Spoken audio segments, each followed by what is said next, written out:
Hello everyone and welcome to the last game we'll be showing from round 2 of this year's Norway Chess. Wei Yi versus Fabiano Caruana, where both of them coming off of a loss in round 1. Wei Yi lost to Arjun in Armageddon, and Fabi lost to Hikaru in classical time format. And this game, it's sort of like, you know, in the olden days when we covered games of Paul Keres and we said that he could sort of very easy and naturally fend off attackers like, let's say, Rudolf Spielmann or Mikhail Tal. This game is very, very similar to that. One player, you know, just keeps attacking, tries to attack, and the other one is just, you know, that's perfectly fine, and nothing seems to be working. Pretty sure you know who is who, but not gonna spoil it. And we also have, I haven't shown any photos as of yet, so here is a nice photo. It's not easy to see from all the logos, but there's a chessboard in between all of them. And yeah, just, you know, two nice gentlemen playing some chess, drinking some water. Now that we are in the mood, let's check out this very nice game.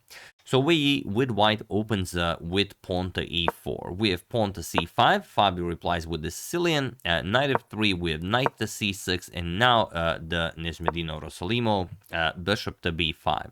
That is most often met with g6, but Fabi goes pawn to e6. And now standard here is castles or bishop captures on c6. But Wei Yi goes for c3, which is sort of the old way to play the Rossolimo. You know, it was played by Anand, by Morozevich, by Ivanchuk, by Shirov, by Adams. There's even a game where Shirov played it against Magnus Carlsen. It was a very nice game, ended in a draw.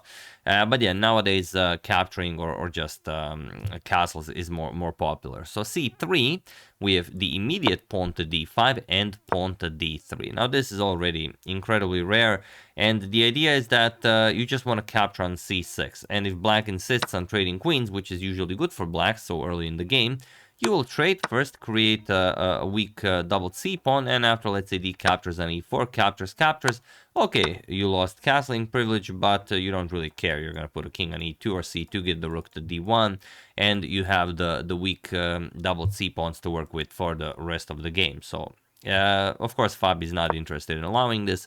He plays bishop to d7, and now there are a couple of games where bishop to f4 and castles were played. Here we have queen to e2 by Wei Yi, and it is now as of move 6 already that we have a completely new game. If you're wondering why I have more hair than usual, my hairdresser is on vacation, and I never, you know, I never like to go to other hairdressers. For example, I used the same one for 30 years. Until they closed their shop, and now I shifted to the other one, and you know, they're on vacation. What are you gonna do? So that is the reason. So queen to e2, we have knight g to e7, and pawn to h4. We have pawn to h5, we have castles kingside, and pawn to d4. Okay, grabbing more space in the center. Wei Yi strikes with pawn to b4. Interestingly here, but b4 it's not a mistake, but it's sort of an inaccuracy, which is very, very rare for when you execute pawn to b4. Pawn to a6, challenging the bishop, bishop to a4, and now knight to g6. And here we have b captures on c5, bishop captures, we have bishop captures on c6, bishop captures, and now c captures on d4. And if Fabi doesn't want to be down a pawn, he has to give up the bishop pair, or rather, one of the bishops. Bishop captures, we have knight captures, and queen captures on d4, attacking the rook on a1, and we just plays the bishop to b2. So okay, you could be very happy. You got some pieces into the game. You're putting pressure on that g7 pawn, and Fabi just plays queen to d7. And now the question is, can you capture on g7, or do you even want to? You think that okay, the white's dark square bishop is sort of better than black's light square bishop, as this diagonal is open, but you know that d5 is coming, so can you just snatch a pawn with bishop to g7?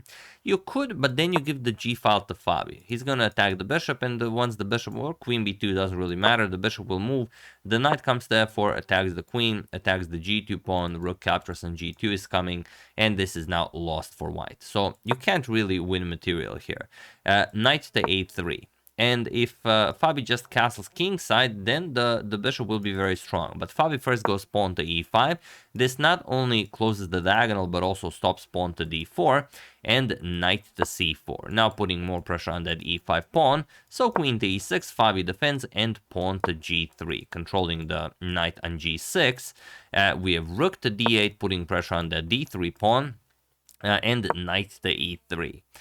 We have knight to e7, not a lot. If the knight comes to f5, could be very unpleasant. So Fabi goes knight to e7 and pawn to f4. We just keeps on attacking, and Fabi just keeps on finding brilliant solutions. And this one really reminds me of the game. Can't remember the position anymore. I know at some point Spielman played bishop to c8 to counter. No, Keres played bishop to c8 to counter Spielman's advance on the king side. And here, similarly, Fabi just disregards this and plays bishop to b5. Goes after the d3 pawn. We have rook a to d1, and now e captures on f4. You could also go for queen captures on a2. Fabi first decides to eliminate one of the pawns, and only after rook captures on f4, now play pawn to f6. So this limits the power of the bishop, stops e5, and queen captures on a2 is still a threat. But Wei wants Fabi to capture on a2. That's just what kind of a player he is. He plays knight to f5, puts all kind of pressure on black's position. Knight captures on g7, for example, would win the black queen. So Fabi trades, we have captures, and now he plays queen captures on a2.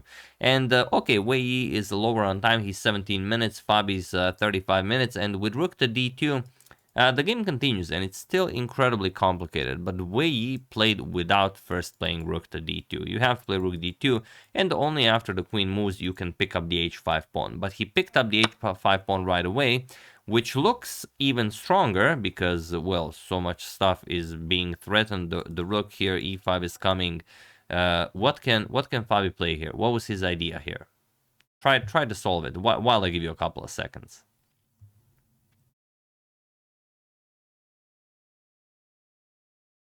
So Fabi played castles kingside. It's almost as if, playing so many chess 960 games, got players all confused when it comes to castling. Maybe we just forgets that Fabi can castle in this position. But okay, he still goes rook to a1. And rook to d2 still a bit more precise. He plays rook to a1. And now Fabi just goes queen to f7, which is now a big problem for Wei Yi, as the pawn on d3 is hanging, and also the queen is a little bit overworked, guarding the d3 pawn and the rook on h5. So here, if you just try defending, well, that's pretty self-explanatory. You're just going to capture, and after rook captures on d3, you're going to play captures, and after captures, just queen captures on h5. You're off the exchange, and of course, completely winning. So after queen to f7, Wei played rook to f5, hoping of a pawn to e5, hoping, something good might happen. But Fabi finds the deadliest of continuations. This is the real test. Have at it while I give you a couple of seconds.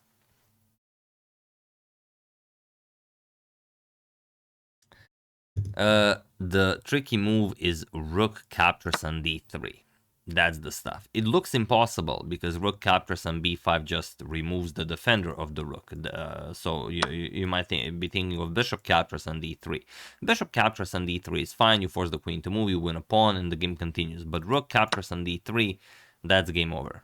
And there's really not much you can do. You can, start running with the queen, then the other rook comes into the game, and you just completely smother white. Or rook captures on b5. This is Wei's last attempt, as now the defender of the rook has been removed from the board. But now, of course, comes the move you all saw when you decided to capture on d3, and that is queen to c4. And he was in this position on move 28 that Wei resigned the game, as there is nothing more to be done here. The rook is hanging, and there's nothing you can do about it. If you move the rook, let's say rook captures on b7, rook captures on g3 check will cost you a queen. Even if you defend, then comes rook g1. You try to deflect the king from defending the white queen, king f2, rook to g2, and now obviously you have to capture. Queen captures on e2 with check, and a queen and rook will of course beat two rooks and the bishop without much problems. If anything, the white king is getting checkmated within a few moves.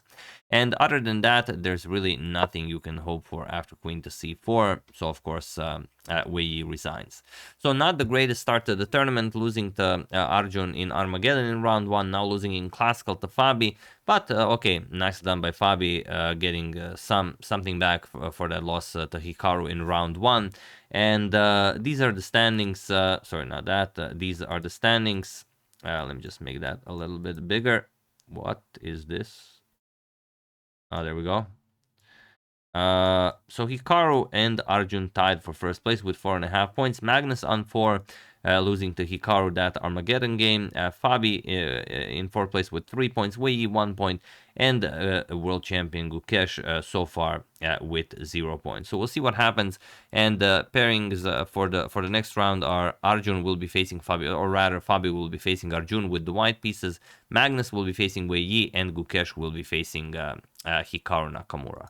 So those are the pairings for round 3. Very much looking forward to it.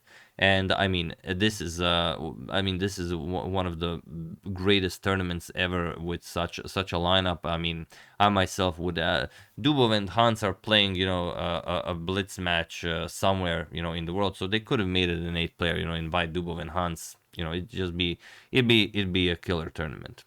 But yeah, of course they're going by ratings. So you know, what are you gonna do? So yeah, hope you enjoyed it. I would like to thank Nidi Kumar, Markus Shib, Marius Klimek, Zeni, and Juan for a contribution to my channel. Thank you a lot, I really appreciate it. As usual, you can check 2 of my previous videos here. Thank you all for watching, and I will see you soon, continuing to check up on your wonderful suggestions and whatever else happens in the chess world. Thank you all, I will see you soon, and have an excellent rest of your day.